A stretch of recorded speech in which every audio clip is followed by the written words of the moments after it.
What's up, guys? Welcome back to Newswave. So we've talked a lot about the Switch, seeing a ton of success throughout its generation, breaking all these different records, but recently it broke another one, and this milestone in particular has got to feel pretty good for Nintendo. We'll go over that here today.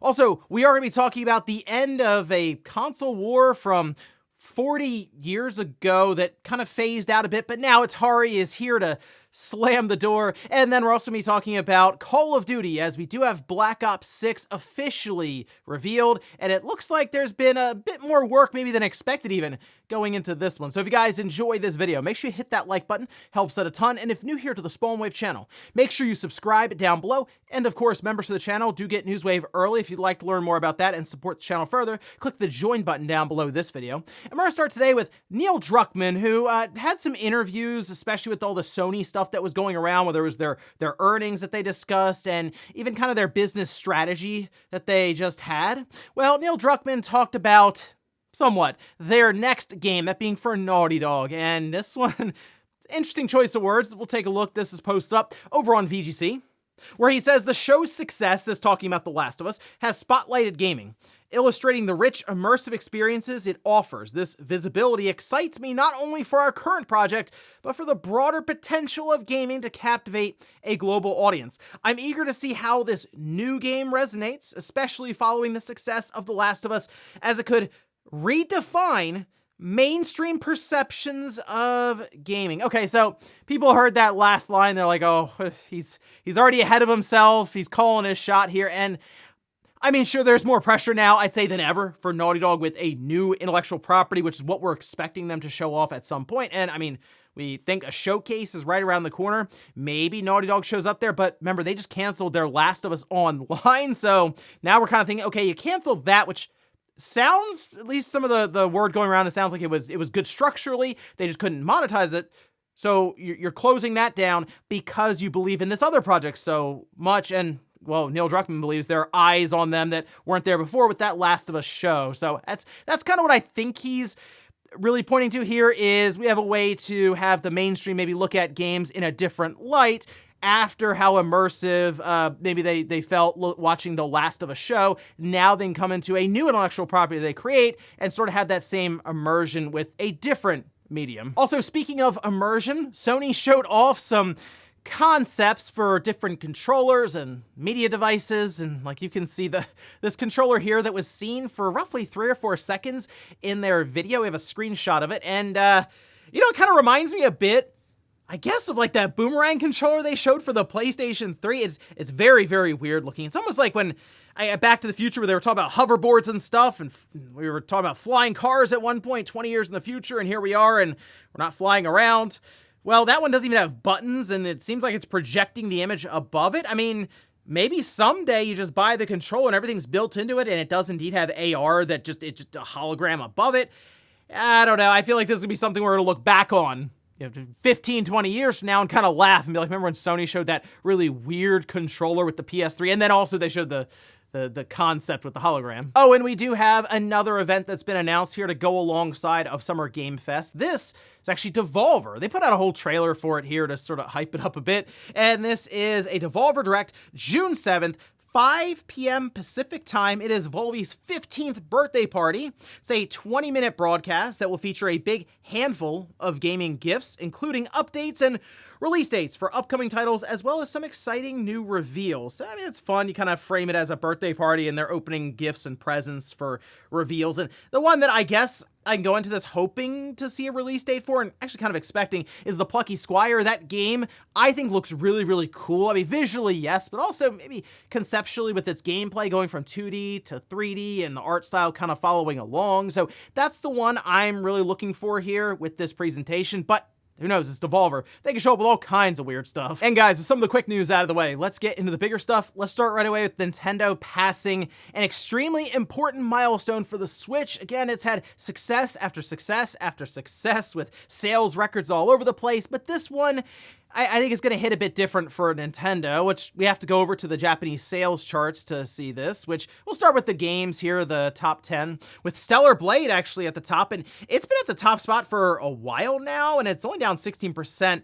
week over week, but that is topping the charts at 10,935, just ahead of Ring Fit Adventure. So games aren't exactly flying off the shelves in Japan right now, and that may just be due to a lack of big releases, we'll say, in the region. But still, Celebrate at the top, coming up on that 100,000 mark. It's good stuff there for Shift Up. And again, Ring Fit Adventure, Mario Kart 8 Deluxe, of course, Animal Crossing New Horizons, Minecraft, Endless Ocean Luminous, that's actually sold almost 40,000 now, so that's not too bad for that, I'd say. Super Mario Bros. Wonder, Splatoon 3, Super Smash Bros. Ultimate, and then Princess Peach Showtime. In total, you can see 9 of the top 10 games are on the Switch. Once again, you think back to Square Enix, now they're going to have a serious push for multi-platform support. They look at these charts, and that's probably why they're coming to those conclusions. Anyway, going over to the hardware, this is where the big news is, as the Switch, coming in at 40,706 pieces of hardware, is now at 32,903,701 systems lifetime in Japan. Now, that is a big deal because it has effectively passed the DS and is now the best-selling system of all time in Japan. The DS was last recorded at 32,878,490 units, which the game library over on X did post up an image kind of showing this with nice lines going across the screen. Who doesn't love charts? But some people were looking at this and going, wow, wait, the DS got there faster? Yes, technically it did, but the Switch just has still been on the market, like longer than the DS basically at this point, because at this time you're already known about 3DS, it had come out.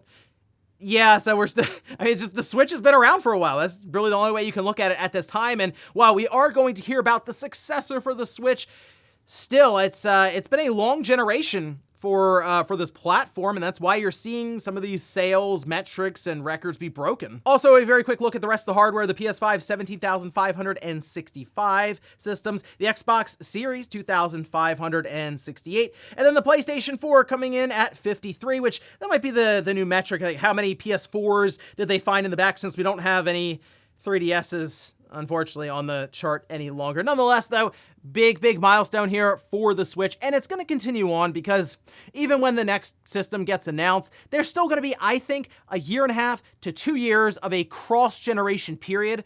So yeah, I do believe the Switch will go on to become the best-selling system of all time. If they just meet their expected forecast for Switch systems this fiscal year, they'll be right there with the DS passing it, I think, globally, and then the PS2 is...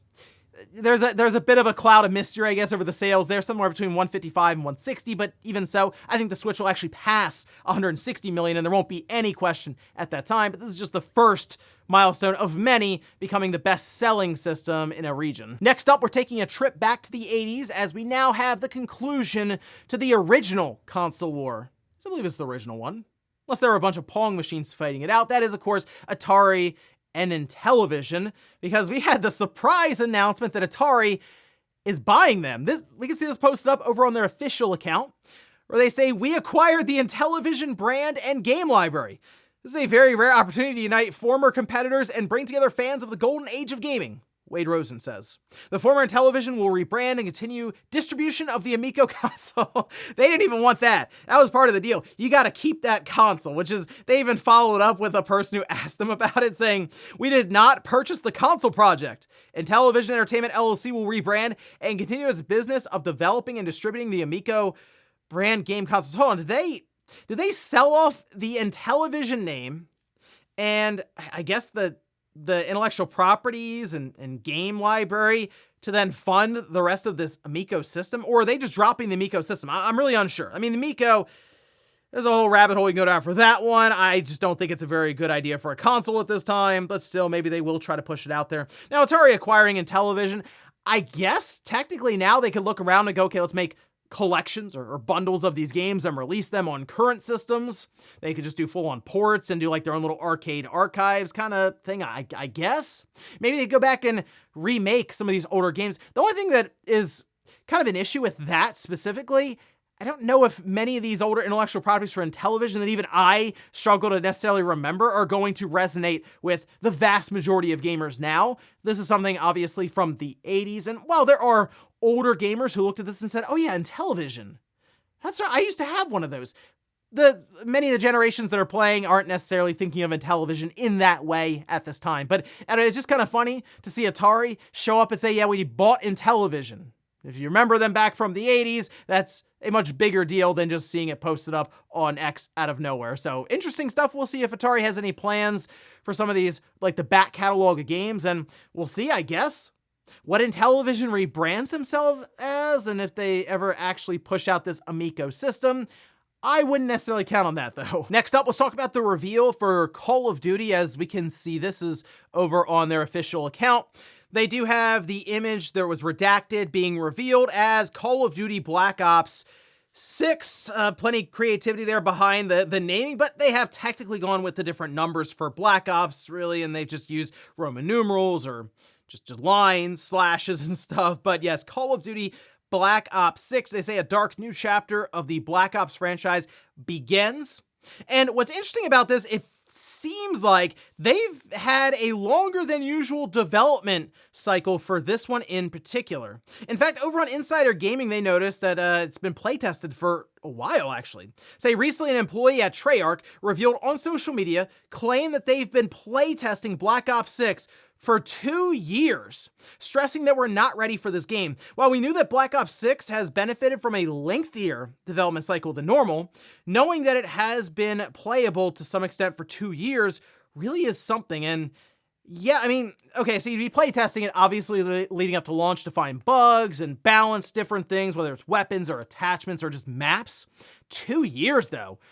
That is quite a while. The thing I'm curious about is going to be also the campaign. If they have had a lengthy development cycle that, I mean, might span 4 or 5 years, which for a Call of Duty game where they get these things out every single year and they're on like a 3-year cycle with these studios, I mean, that's pretty good. It felt like we've had at least one gap year. I know some people laugh at that and say it feels like we've had gap years constantly with Call of Duty, but like really where they extended like the Modern Warfare name and they did that multiple times. It feels like we had a year where they almost didn't release one and they still kind of did, but now we might be seeing some benefit of that with this new Call of Duty Black Ops 6 title.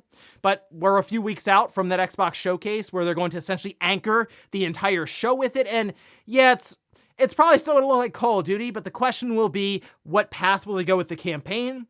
And of course, how well will that multiplayer do with the competitive scene and just people getting on and kind of playing socially? And then, how does that extend to Warzone, which is still extremely popular? So a lot of questions there, but I'm at least interested to see what direction they go across the board with this new Call of Duty game, especially if it's seen this, I guess, length of development. What exactly will they be able to show from that? And in our last bit of news, let's talk about AI in gaming once again, because trust me, you're going to see this pop up more and more and more. It is coming up pretty frequently now in different interviews with producers and heads of studios. And in fact, Neil Druckmann did talk about this as part of that interview that we mentioned earlier, which we can actually see this is posted up. This is over on that official Sony page, where Neil Druckmann says AI is really going to revolutionize how content is being created. Although it does bring up some ethical issues we need to address, with technologies like AI and the ability to do motion capture right from home, we're reducing both costs and technical hurdles,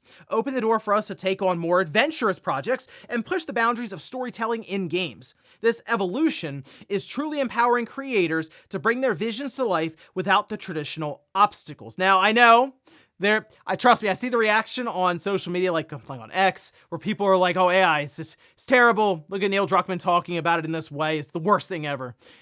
I'm telling you now, in the next 10 years, there are going to be games you play that were made in some way with AI.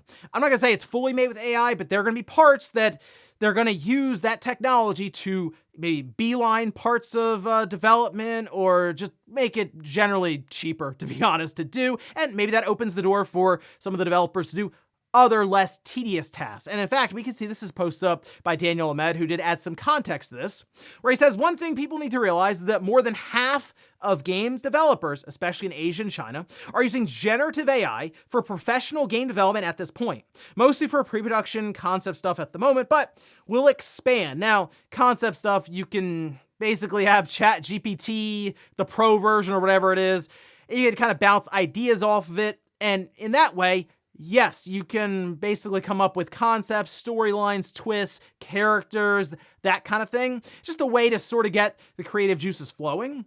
But when you get to a position, as Neil Druckmann mentions, the ethical side, where it just outright replaces a studio, that does become a concern, right? Because then you start to see AI kind of pull some of the artistic side of it, right? The human creative nature out of gaming. And then you do run the risk of things becoming or feeling very machine or very sterile. And that would become a problem. Also, the question around AI and where exactly it gets some of its artwork and where it gets some of its own ideas. So that is something that, I mean, really, it's accelerating so fast with development that I do wonder where we're going to be 5-10 years from now with artificial intelligence. And who knows, in 20 years, are we even still around, or did the machines take over? So we'll see. But it is, I'll admit, accelerating, I feel like, faster than what demand is really needs it to.